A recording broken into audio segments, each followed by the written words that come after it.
Muito bem-vindos a todos, Unicamp 2014, primeira fase. Enfoque em ciência, tecnologia, sociedade e ambiente no Brasil melhor.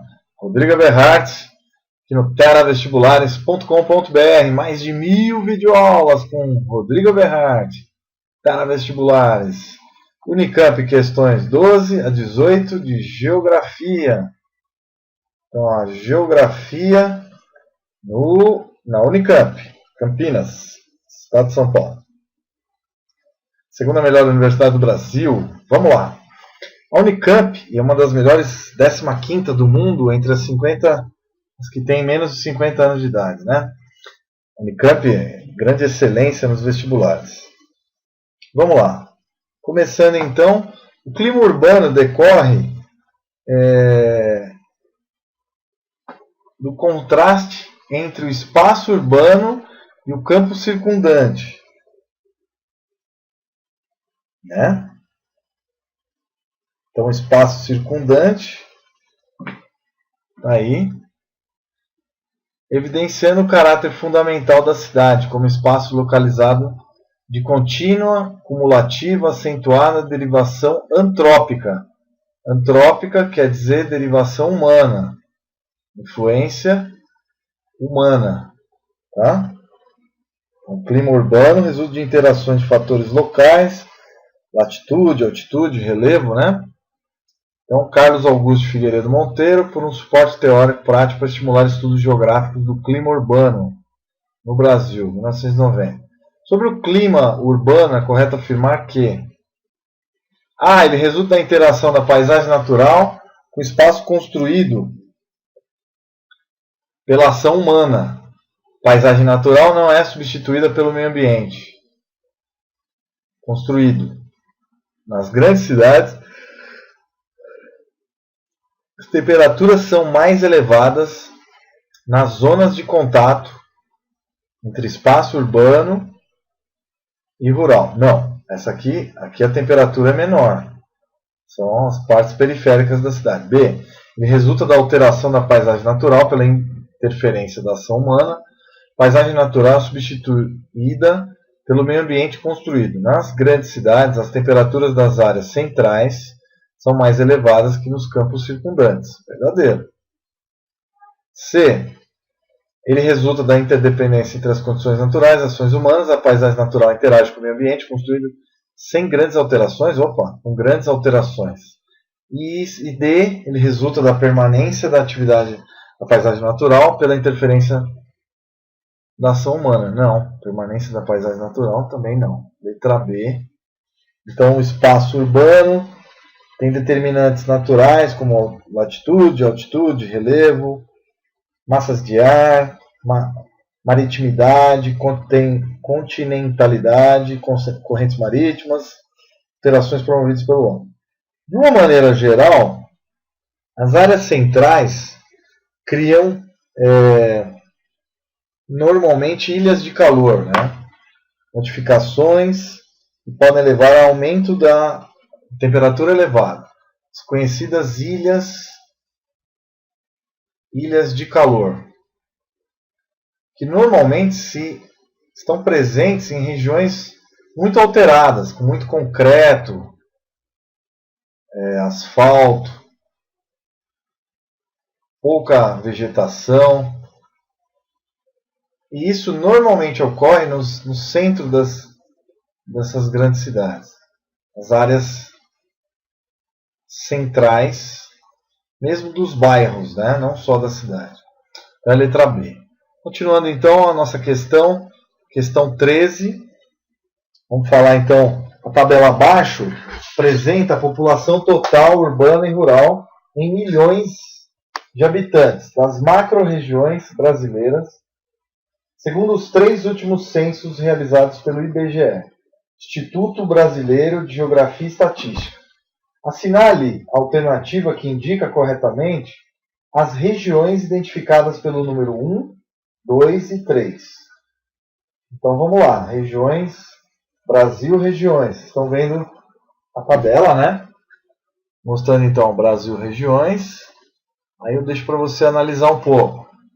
Bom, então Aí pergunta, sul, norte, nordeste? Nordeste, sul, norte. Norte, nordeste, sul, C. E D, norte, sul, nordeste. Bom, aqui para identificar macro-regiões brasileiras, segundo os 3 últimos censos.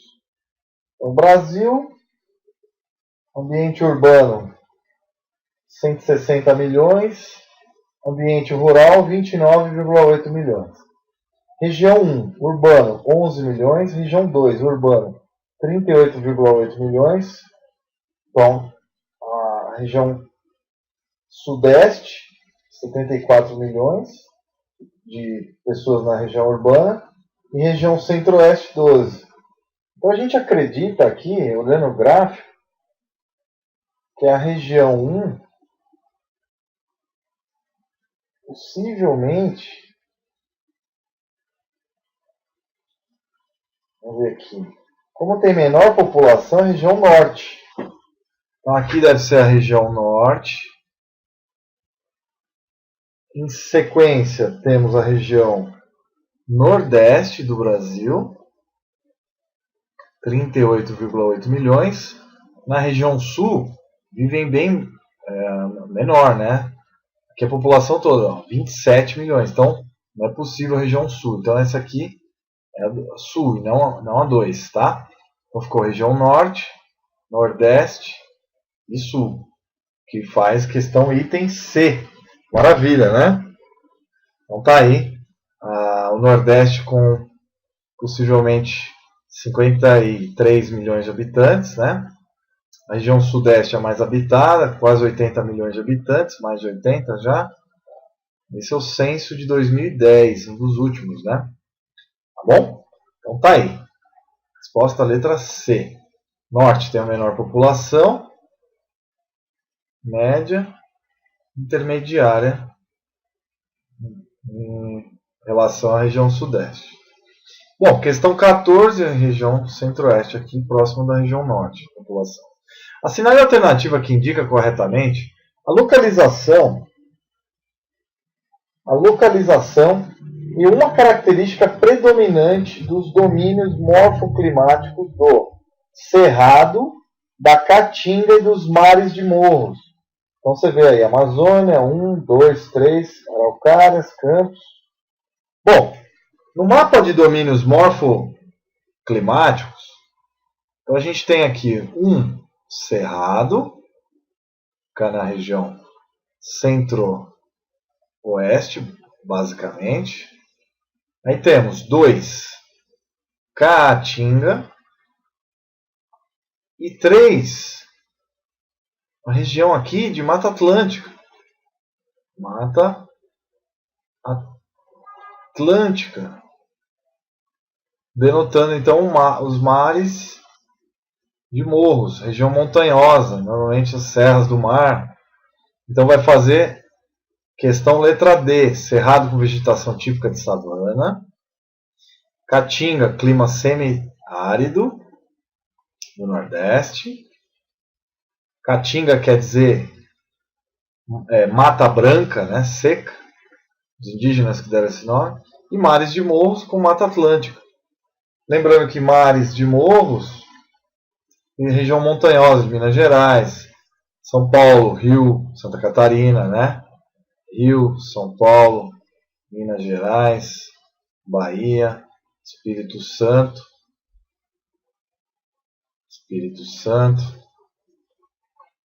né?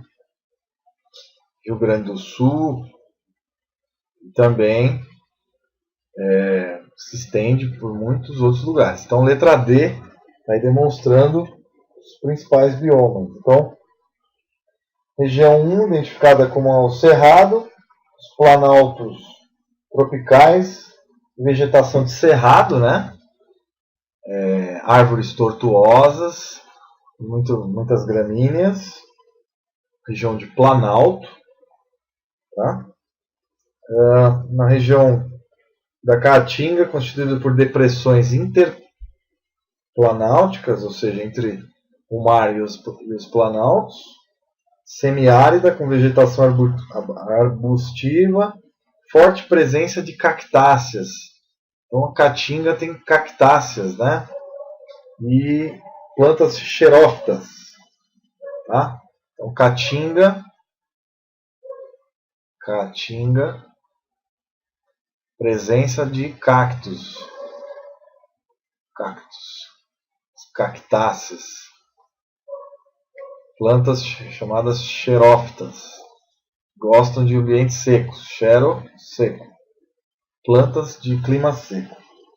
E 3, ocorre o domínio dos mares de morros florestados com Mata Atlântica, muito alterado pela ocupação humana, né?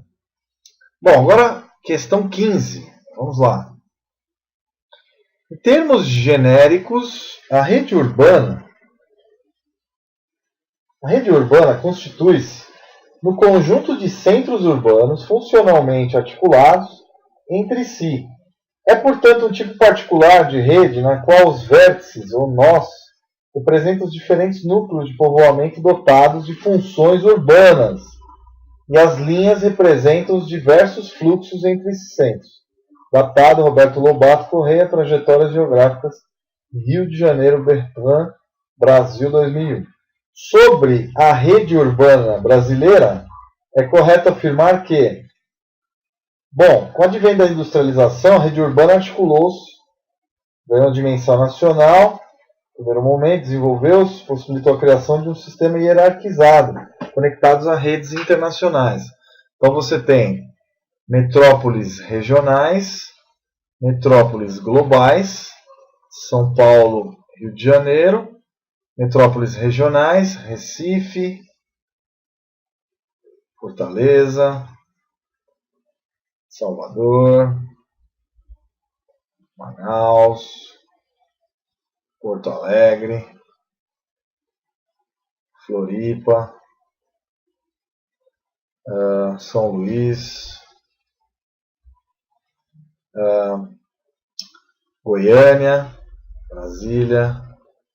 Essas são metrópoles nacionais também, né? Conhecidas como metrópoles nacionais. Bom, você tem uma diversa. São Paulo é uma cidade global 2, o Rio cidade global 1. E aí vai, você tem aí uma série de hierarquias, né? Tá? Bom, a resposta aqui é a letra C. A partir da segunda metade do século XX, a industrialização implicou forte articulação interregional, gerando uma rede urbana de porte nacional. Então tá aí. Na atualidade, destaque-se monofuncionalidade dos principais centros, não, multi, né? Tornou-se a partir do interior do continente, com o nascimento de cidades como Boca de Sertão, nada a ver.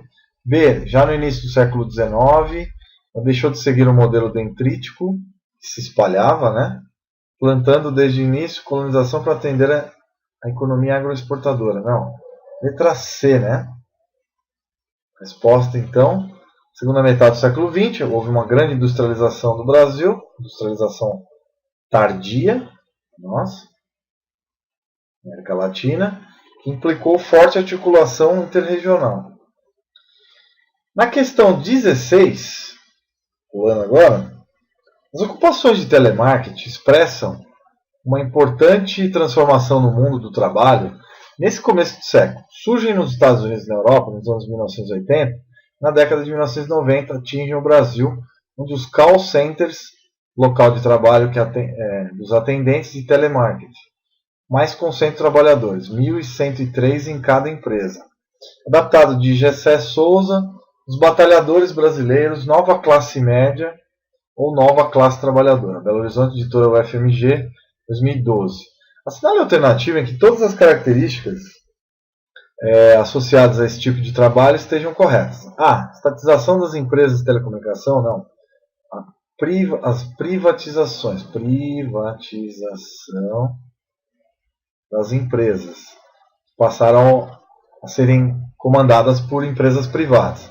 Privatização das empresas de telecomunicação, generalização da posse das linhas de telefone, que eram muito caras, passaram a ser mais baratas, e agora são serviços quase que gratuitos, aí você só paga por mês.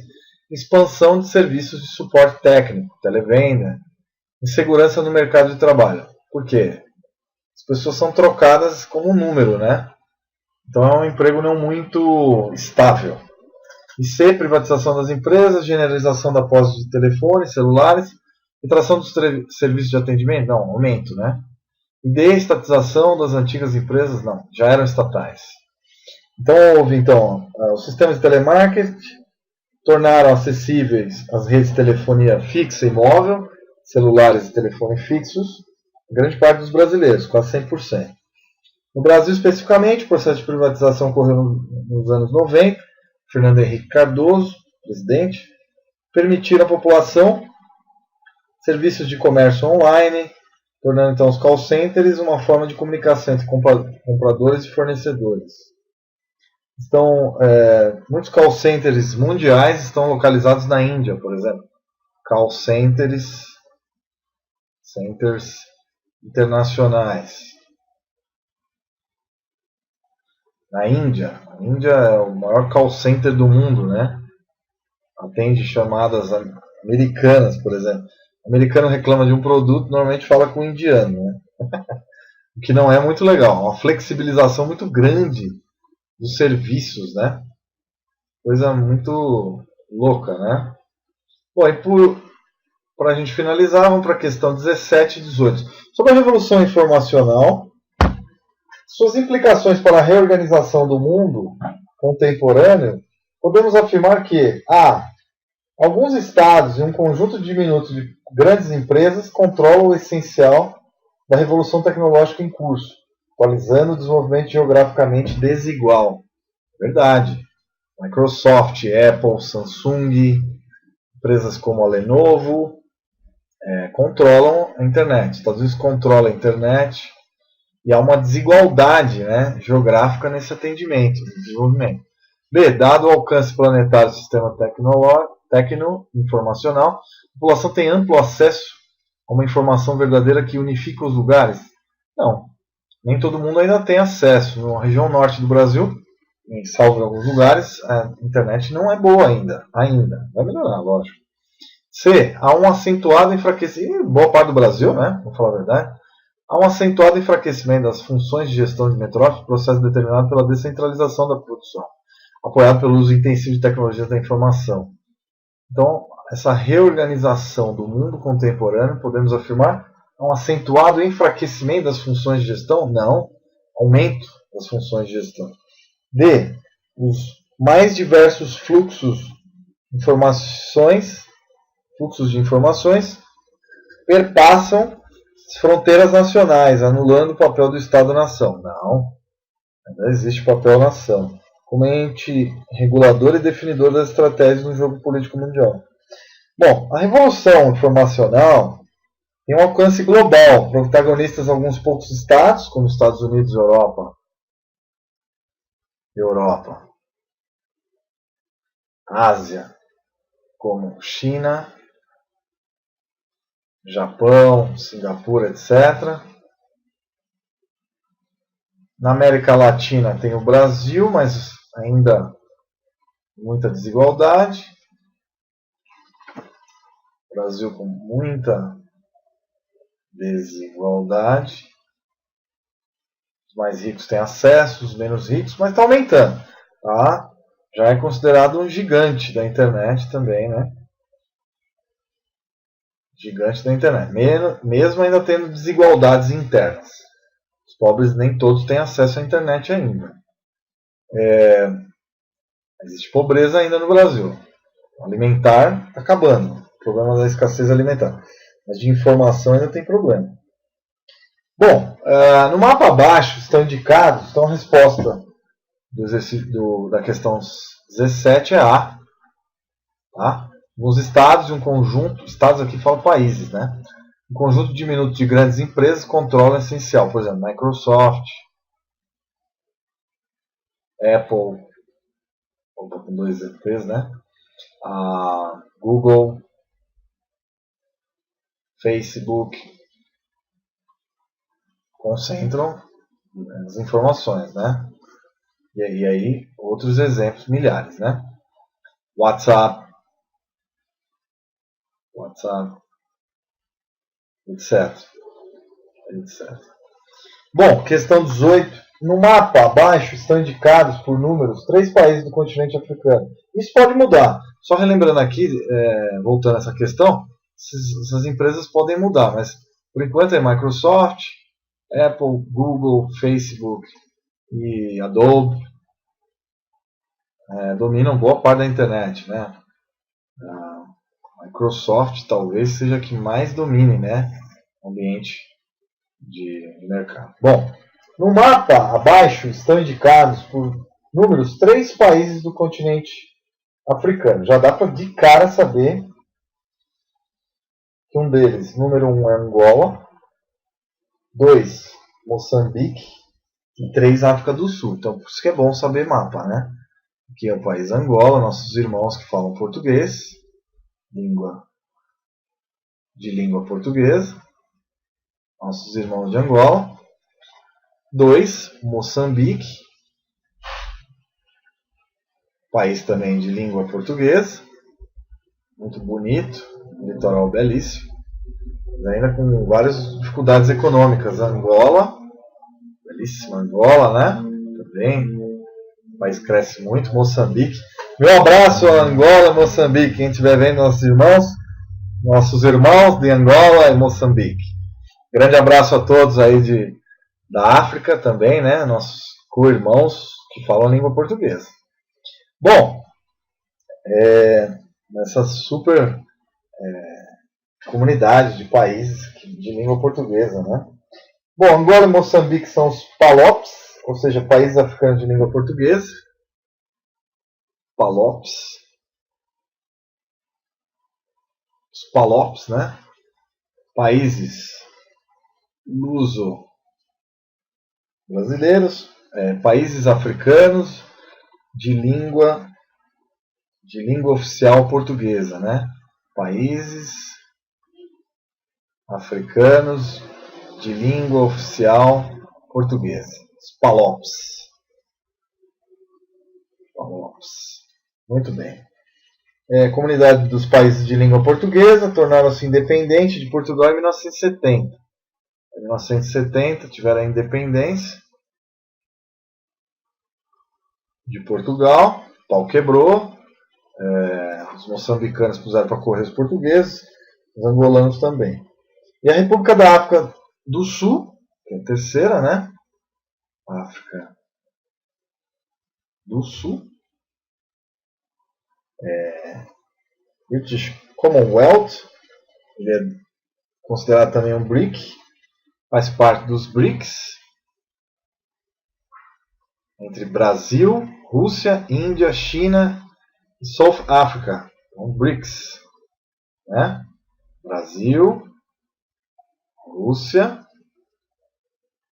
Índia, China e South Africa, África do Sul. Ok? Maravilha. Bom, fazem parte do Commonwealth, África do Sul, Commonwealth, que é a comunidade dos países de língua inglesa, British Commonwealth, né? British Commonwealth. E vamos ver qual é a resposta. Então, assinale a alternativa que apresenta corretamente a localização característica desse país. A. Angola 1. Ok? Está correto. Está correto. Então, eu já vou anular B e C. Nem olho. Já está errado. Ó. Aqui é Angola. Então, logo, esse está errado. E 2 também está errado. 2 é Moçambique. 1 é Angola. E 3, África do Sul. Então, ó, entre A e B, D, a gente vai ficar entre essas duas questões. Moçambique 2, até aí tudo bem, batendo. Foram colonizados por franceses? Opa, já errou a letra D. Não precisa nem perder seu tempo. Já vai para D, que é a resposta. Foram colonizados por portugueses, enquanto a África do Sul integra atualmente os BRICS. Brasil, Rússia, Índia, China, África do Sul. BRICS. Então tá aí. BRICS. Tá? O famoso BRICS. Os países emergentes, né? Países emergentes.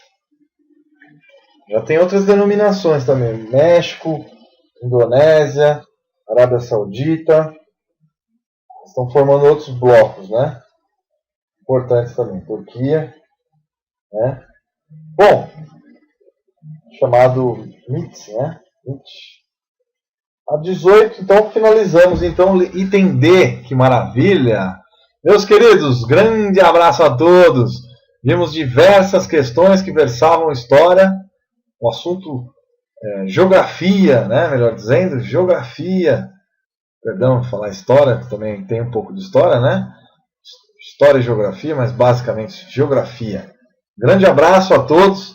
Espero ter ajudado nesta resolução de geografia das questões de número 12 até a 18 da Unicamp 2014. Até a próxima. Estudem bastante. Tchau, tchau.